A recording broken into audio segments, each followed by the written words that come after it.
Hello friends, आप देख रहे हैं open study area YouTube channel. यदि आप बिहार लाइब्रेरियन भर्ती 2025 के लिए तैयारी करते हैं तो यह वीडियो आपके लिए इम्पोर्टेंट होगा। और प्रतिदिन हम कोशिश करते हैं कि 8:30 पर हम अपने क्लासेस लेकर के आएँ। दोस्तों, आज जो है हम लोग बिहार लाइब्रेरियन से संबंधित जो यूनिट नंबर 1 होता है, इकाई 1, जिसमें पुस्तकालय एवं सूचना विज्ञान के मूलाधार जिसे बोलते हैं, उससे संबंधित एक मस्ट इम्पॉर्टेंट जो है कंटेंट पढ़ने जा रहे हैं। और यूनिट नंबर 1 का यह वह इम्पॉर्टेंट क्लास होगा जिसमें हम लोग जो रंगनाथन की पुस्तकालय की 5 जो सूत्र है, तो पुस्तकालय की 5 सूत्र और पुस्तकालय विज्ञान के प्रकार यानी पुस्तकालय के प्रकारों को हम आज के इस सेशन में कवर करने जा रहे हैं। यदि चैनल पर नए आ रहे हैं तो चैनल को सब्सक्राइब कर लीजिएगा। दोस्तों, 20 क्वेश्चनों के बाद हम इसको प्रत्येक बिंदुओं को संक्षेप कर लेंगे जिससे कि आपके सारे डाउट्स उसमें क्लियर हो जाएंगे। आइए शुरुआत करेंगे आज के सेशन का इस पहले नंबर क्वेश्चन के साथ। पहला प्रश्न है कि पुस्तकालय विज्ञान के 5 सूत्र किसने दिए थे? Who propounded the 5 law of the library science. बेहद ही आसान क्वेश्चन से शुरुआत हुआ है। तो पुस्तकालय विज्ञान के 5 सूत्र जो हैं वो जो है SR रंगनाथन के द्वारा दिया गया था। सन 1931 ईस्वी इस प्रश्न का जो है ईस्वी सन रहेगा। दूसरा नंबर क्वेश्चन है कि बुक्स आर फॉर यूज, पुस्तकें उपयोग के लिए होती है, यह किस सूत्र का हिस्सा है? आज के इस सेशन में हम लोग जो है पुस्तकालय विज्ञान के यूनिट नंबर 1 का पुस्तकालय एवं सूचना विज्ञान के मूलाधार से संबंधित जो है पुस्तकालय के 5 सूत्र और पुस्तकालय के प्रकारों को देख रहे हैं। बुक्स आर फॉर यूज, पुस्तकें उपयोग के लिए होती है, किस सूत्र का हिस्सा है? दोस्तों, इस प्रश्न का सही आंसर है दूसरे का option number A. Books are for use यह फर्स्ट लॉ यानी कि पुस्तकालय विज्ञान की पहला रूल कहलाती है। अगला क्वेश्चन है, तीसरा नंबर क्वेश्चन देख लीजिएगा। पुस्तकालय के प्रकार से संबंधित यह प्रश्न है। भारत में पहला सार्वजनिक पुस्तकालय अधिनियम किस राज्य में पारित किया गया था?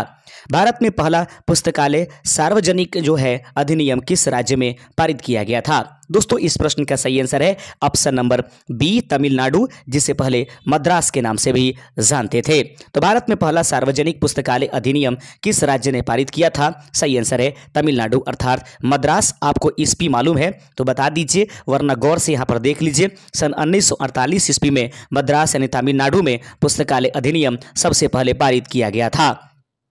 चौथा नंबर क्वेश्चन है कि एवरी रीडर इज या हर बुक, हर पाठक को उसकी पुस्तक, यह किस सूत्र का हिस्सा है? हम सभी जानते हैं पुस्तकालय विज्ञान के 5 सूत्र होते हैं, जिसमें से ये चौथा नंबर क्वेश्चन पूछ रहा है कि एवरी रीडर इज या हर बुक, हर पाठक को उसकी पुस्तक किस सूत्र का हिस्सा है? Which law state every reader is या हर बुक? इस चौथे नंबर प्रश्न का सही आंसर है ऑप्शन नंबर बी यानी कि सेकंड लॉ का यह रूल कहलाता है। अगला क्वेश्चन है 5वां नंबर देख लीजिएगा कि राष्ट्रीय पुस्तकालय नेशनल लाइब्रेरी किस शहर में स्थित है? राष्ट्रीय पुस्तकालय अर्थात नेशनल लाइब्रेरी किस शहर में स्थित है? Where is the national library of India located? इस 5वें का सही आंसर है ऑप्शन नंबर बी, कोलकाता। राष्ट्रीय पुस्तकालय किस शहर में स्थित है? तो कोलकाता इस प्रश्न का सही आंसर हो जाएगा।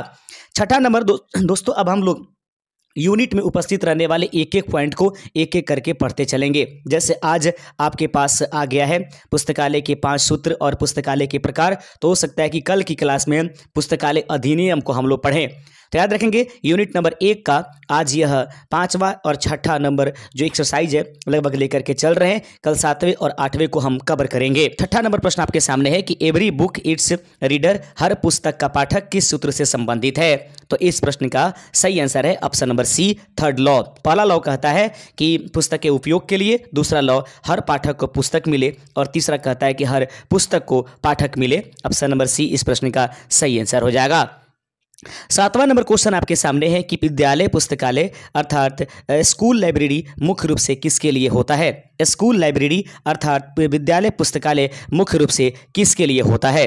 7वें का सही आंसर हो जाएगा ऑप्शन नंबर बी। याद रखेंगे विद्यालय पुस्तकालय जो होता है वह मुख्य रूप से विद्यार्थियों के लिए होता है। 8वां नंबर क्वेश्चन आप लोग देख लीजिएगा। Save the time of the reader, पाठक का समय बचाइए, किस सूत्र से संबंधित है? Save the time of the reader यानी कि पाठक का समय बचाइए, यह किस सूत्र से संबंधित है? 8वें नंबर प्रश्न का सही आंसर है ऑप्शन नंबर ए, यानी कि यह पुस्तकालय से संबंधित 5 सूत्रों का चौथा नंबर सूत्र कहता है कि पाठक का समय बचाया जाए। 9वां नंबर क्वेश्चन आपके सामने है। प्रश्न कहता है कि विश्वविद्यालय पुस्तकालय यूनिवर्सिटी लाइब्रेरी का मुख्य उद्देश्य क्या है। विश्वविद्यालय पुस्तकालय अर्थात यूनिवर्सिटी लाइब्रेरी का मुख्य उद्देश्य क्या है। 9वें नंबर प्रश्न का सही आंसर हो जाएगा option number B, teaching and the research. याद रखेंगे, विश्वविद्यालय पुस्तकालय यूनिवर्सिटी लाइब्रेरी का मुख्य उद्देश्य क्या है। What is the main objective of the university library. The answer of the 9th number question is teaching and research. शिक्षण एवं शोध करना ये विश्वविद्यालय पुस्तकालय का मुख्य उद्देश्य के रूप में जानी जाती है। 10वां नंबर क्वेश्चन आपके सामने है और प्रश्न है कि library is a growing organism. पुस्तकालय एक बढ़ता हुआ जीव है, किस सूत्र से संबंधित है। Library is a growing organism अर्थात पुस्तकालय एक बढ़ता हुआ जीव है, यह किस सूत्र से संबंधित है। Which law state library is a growing organism. सही आंसर दोस्तों 10वें का ऑप्शन नंबर सी, यह जो है 5th लॉ है। याद रखेंगे, पुस्तकालय एक बढ़ता हुआ जीव है, यह जो रूल है वह 5th नंबर सूत्र में आता है।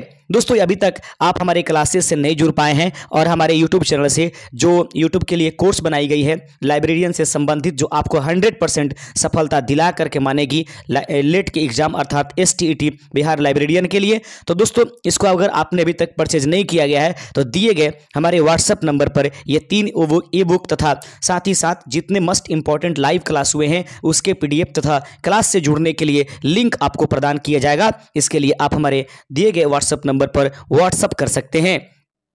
अगला क्वेश्चन 11वां नंबर प्रश्न आपके सामने है कि कौन सा पुस्तकालय सभी नागरिकों के लिए खुला होता है।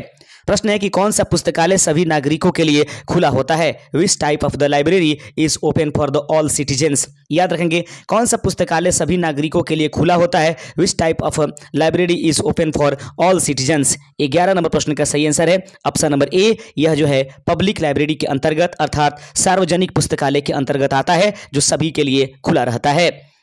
12वां नंबर क्वेश्चन आपके सामने है। प्रश्न कहता है कि विशेष पुस्तकालय स्पेशल लाइब्रेरी का मुख्य उद्देश्य है। विशेष पुस्तकालय अर्थात स्पेशल लाइब्रेरी का मुख्य उद्देश्य क्या है। तो 12वें नंबर प्रश्न का सही आंसर है सब्जेक्ट रिसर्च। याद रखेंगे, विषय में अनुसंधान करना यह जो है विशेष पुस्तकालय का अपना उद्देश्य होता है।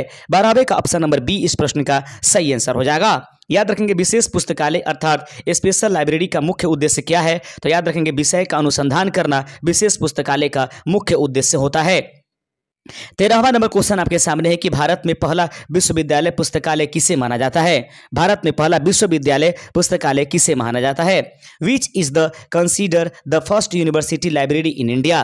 Which is consider the first university library in India. Bharat में पहला विश्वविद्यालय पुस्तकालय किसे माना जाता है। 13वें का सही आंसर हो जाएगा ऑप्शन नंबर सी। याद रखेंगे, कलकत्ता यूनिवर्सिटी लाइब्रेरी कलकत्ता विश्वविद्यालय जो रहती है वह भारत में पहला विश्वविद्यालय पुस्तकालय के रूप में जानी जाती है। अगला क्वेश्चन आपके सामने है। 14 नंबर प्रश्न आपके स्क्रीन पर है। प्रश्न कहता है दोस्तों, प्रश्न आपके स्क्रीन पर देख लीजिएगा ध्यान से। प्रश्न कहता है कि बुक्स आर फॉर यूज। याद रखेंगे, पुस्तकें उपयोग के लिए होती हैं, इसका मुख्य आशय क्या है। What is the real meaning of the books are for use. Books should be preserved only. पुस्तकों को केवल संरक्षित करना चाहिए। Books should be read and circulated. पुस्तकों को पढ़ा और चैनल पर होना चाहिए, पढ़ने वाले चलन में होना चाहिए। Books should B locked in the shelves यानी पुस्तकों को शेल्फ में बंद रखना चाहिए। या books should be the expensive. पुस्तकें जो होती है वह महंगी होनी चाहिए। बुक्स आर फॉर यूज इस प्रश्न का उद्देश्य है, यानी इस कथन का उद्देश्य 14 नंबर का option number B. Books should be read and the circulated अर्थात पुस्तकों को पढ़ा और उसको चलन में रखना चाहिए, इसका मतलब होता है बुक्स आर फॉर यूज। आगे बढ़ते चलते हैं। अगला क्वेश्चन है 15वां नंबर। 15 नंबर क्वेश्चन आपके स्क्रीन पर है कि राष्ट्रीय विज्ञान पुस्तकालय कहाँ स्थित है। राष्ट्रीय विज्ञान पुस्तकालय कहाँ स्थित है। Where is the national science library located. राष्ट्रीय विज्ञान पुस्तकालय कहाँ स्थित है। Where is the national science library located. 15वें नंबर प्रश्न का सही आंसर है ऑप्शन नंबर सी। यह जो है दिल्ली में राष्ट्रीय विज्ञान पुस्तकालय कहाँ स्थित है। याद रखेंगे, राष्ट्रीय विज्ञान पुस्तकालय कहा जा रहा है, राष्ट्रीय पुस्तकालय नहीं तो दिल्ली में, और ऐसे वहां पर तो आप कोलकाता करेंगे। 16वां नंबर क्वेश्चन आपके सामने है कि विश्वविद्यालय पुस्तकालय का मुख्य लक्ष्य क्या है। विश्वविद्यालय पुस्तकालय का मुख्य लक्ष्य निम्नलिखित में से क्या है। The main goal of the school library is, विश्वविद्यालय जो विद्यालय पुस्तकालय का मुख्य लक्ष्य क्या है। एक होता है विश्वविद्यालय, यहाँ पर एक होता है पब्लिक, और उसके बाद होती है आपके पास विद्यालय पुस्तकालय का मुख्य लक्ष्य निम्नलिखित में से क्या है। 16वें का सही आंसर है option number B, support curriculum. याद रखेंगे, पाठ्यक्रम को सहयोग देना विद्यालय पुस्तकालय का मुख्य लक्ष्य होता है। प्रश्न है कि विद्यालय पुस्तकालय का मुख्य लक्ष्य क्या है। सही आंसर है पाठ्यक्रम को सहयोग देना जो होता है विद्यालय पुस्तकालय का मुख्य लक्ष्य होता है। 17वां नंबर क्वेश्चन देख लीजिएगा। प्रश्न कहता है कि पब्लिक लाइब्रेरी को हिंदी में क्या कहते हैं। What is a Hindi term of a public library. याद रखेंगे, पब्लिक लाइब्रेरी को हिंदी में क्या कहेंगे। सही आंसर हो जाएगा 17 का ऑप्शन नंबर बी, इसको सार्वजनिक पुस्तकालय अर्थात जो है सार्वजनिक पुस्तकालय के नाम से जाना जाएगा। ऑप्शन नंबर बी इस प्रश्न का सही आंसर है। अगला क्वेश्चन है कि एवरी रीडर हिज या हर बुक का तात्पर्य क्या है। The meaning of the every reader his और हर बुक इज। याद रखेंगे, एवरी रीडर हिज और हर बुक, हर पाठक को उसकी जो होती है, हर पाठक को उसकी पुस्तक मिलनी चाहिए, यह इसका अर्थ होता है। 18 का ऑप्शन नंबर बी इस प्रश्न का सही आंसर हो जाएगा। Only one book for the all reader, सभी पाठकों के लिए एक ही पुस्तक, मतलब एक ही प्रकार की पुस्तकों को ध्यान में रखना चाहिए। अगला क्वेश्चन आपके सामने है 19वां नंबर, कौन सा पुस्तकालय अनुसंधान संस्थानों में पाया जाता है। कौन सा पुस्तकालय अनुसंधान संस्थानों में पाया जाता है। Which type of the library is found in the research institutions. कौन सा पुस्तकालय अनुसंधान संस्थानों में पाई जाती है। Which types of the library is found in the research institutions. 19 का सही आंसर है ऑप्शन नंबर बी। याद रखेंगे, कौन सा पुस्तकालय अनुसंधान संस्थानों में पाई जाती है। सही आंसर है स्पेशल लाइब्रेरी, विशेष जो पुस्तकालय होती है वो अनुसंधान संस्थानों में पाई जाती है। 20वां नंबर क्वेश्चन देख लीजिएगा। 20वां नंबर क्वेश्चन आपके स्क्रीन पर है और ध्यान से देखिएगा। प्रश्न कहता है दोस्तों कि 5वें सूत्र लाइब्रेरी इज ग्रोइंग ऑर्गेनिज्म का अर्थ क्या है। The meaning of the 5th law library is growing organism, library must expound in size and the service, पुस्तकालय को आकार और सेवाओं में बढ़ना चाहिए। Library must remain same always, always पुस्तकालय हमेशा समान रहना चाहिए। Library must only preserve books, पुस्तकालय केवल पुस्तक के संचित होता है। और लाइब्रेरी शुड नॉट चेंज, पुस्तकालय को बदलना नहीं चाहिए। इस प्रश्न का सही आंसर है कि 5वें सूत्र जो है लाइब्रेरी इज ग्रोइंग ऑर्गेनिज्म का मतलब होता है दोस्तों कि पुस्तकालय को आकार और सेवाओं में लगातार बढ़ते रहना चाहिए। ऑप्शन नंबर ए इस प्रश्न का सही आंसर है। दोस्तों अब तक जो है पुस्तकालय के जो 5 सूत्र है और पुस्तकालय के जो वर्गीकरण है उसके प्रकार है उससे संबंधित मस्ट इंपॉर्टेंट 20 क्वेश्चंस देखे हैं। अब आइए इसको थोड़ा संक्षेप कर लेते हैं। दोस्तों संक्षेप जरूर देख लीजिए ताकि आपको हर एक चीज कंप्लीट हो जाए। संक्षेप में कहता है दोस्तों, यहाँ पर शुरुआत करेंगे। कहता है कि पुस्तकालय के 5 सूत्र 5 law of the library science doctor SR. Ranganathan के द्वारा सन 1931 में दिया गया है। भारत के महान पुस्तकालय वैज्ञानिक डॉक्टर एस.आर. रंगनाथन ने 1931 में लाइब्रेरी साइंस के लिए 5 सूत्र दिए जिन्हें पुस्तकालय विज्ञान का आधार माना जाता है। ऐसे में वो 5 सूत्र क्या है। पहला सूत्र है कि बुक्स आर फॉर यूज, पुस्तकें उपयोग के लिए होती है। इसका मतलब है कि पुस्तकालय में रखी पुस्तकें केवल सजावट या संग्रह के लिए नहीं बल्कि पाठकों के प्रयोग के लिए होती है। वहीं पर दूसरा बात करें, एवरी रीडर हिज और हर बुक, प्रत्येक पाठक को उसकी पुस्तक होती है, जिसका मतलब है हर पाठक को उसकी आवश्यकता के अनुसार पुस्तक उपलब्ध कराना ये पुस्तकालय की जिम्मेदारी होती है। वहीं पर बात करेंगे तीसरे नियम का, तो कहता है कि एवरी बुक इट्स रीडर, प्रत्येक पुस्तक को उसका प्रत्येक पुस्तक को उसका पाठक मिलना चाहिए। ऐसे में दोस्तों प्रत्येक पुस्तक को उसका पाठक मिलना चाहिए। ऐसे में प्रत्येक पुस्तक का कोई ना कोई पाठक अवश्य होता है, इसलिए हर पुस्तक को उचित पाठक तक पहुंचाना यह लाइब्रेरियन का एक मुख्य कार्य होता है।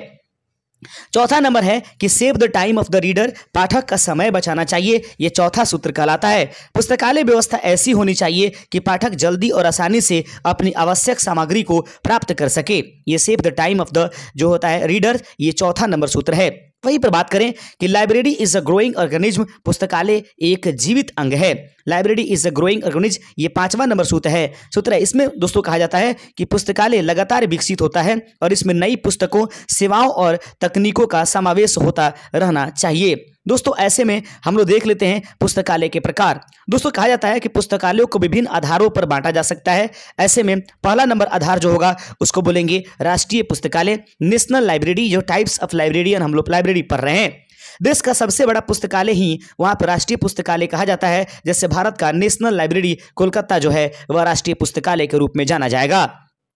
सार्वजनिक पुस्तकालय पब्लिक लाइब्रेरी जिसको कहते हैं, आम जनता के लिए निःशुल्क या न्यून शुल्क पर उपलब्ध होने वाली पुस्तकालय सार्वजनिक पुस्तकालय अर्थात पब्लिक लाइब्रेरी के नाम से जानी जाएगी।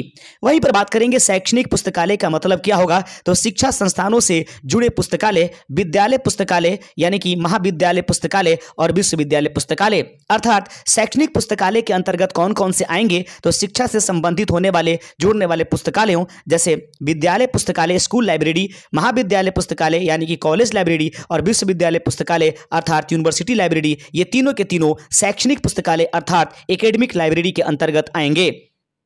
चौथा नंबर नियम होगा दोस्तों आगे है कि विशेष पुस्तकालय यानी कि स्पेशल लाइब्रेरी, विशेष विषयों पर आधारित पुस्तकालय जैसे मेडिकल लाइब्रेरी, लॉ लाइब्रेरी और एग्रीकल्चर लाइब्रेरी। डिजिटल लाइब्रेरी जो होता है इलेक्ट्रॉनिक पुस्तकालय होती है, ऑनलाइन संसाधनों को उपलब्ध कराने के लिए पुस्तकों के रूप में डिजिटल लाइब्रेरी का प्रयोग करेंगे। जो क्लास खरीदे हैं उनके लिए आगे जो है दोस्तों पढ़ाया गया है। अगर आपने अभी तक क्लासेज नहीं खरीदे हैं तो क्लासेज यानी कि आप खरीद लीजिए, आपको टाइम पर PDF भी मिलते रहेंगे, ई बुक भी मिल जाएगा और क्लास से जुड़ने का लिंक और मोस्ट इंपॉर्टेंट टाइप क्लास के PDF जरूर मिलेंगे। तो दोस्तों उम्मीद करते हैं, और बाकी जितने लोग PDF की आवश्यकता पड़ती है जो लोग परचेज किए हैं यानी कि 130 या उसके ऊपर से जितने लोगों ने पेमेंट किया है, अगर वो चाहते हैं कि हाँ इसका PDF आप मिल जाए तो आप इसको ले सकते हैं, इसका कोई चार्जेस नहीं आएगा। जो लोग परचेज किए हैं क्लासेस को 130 या उससे ऊपर। शुक्रिया दोस्तों, जय हिंद।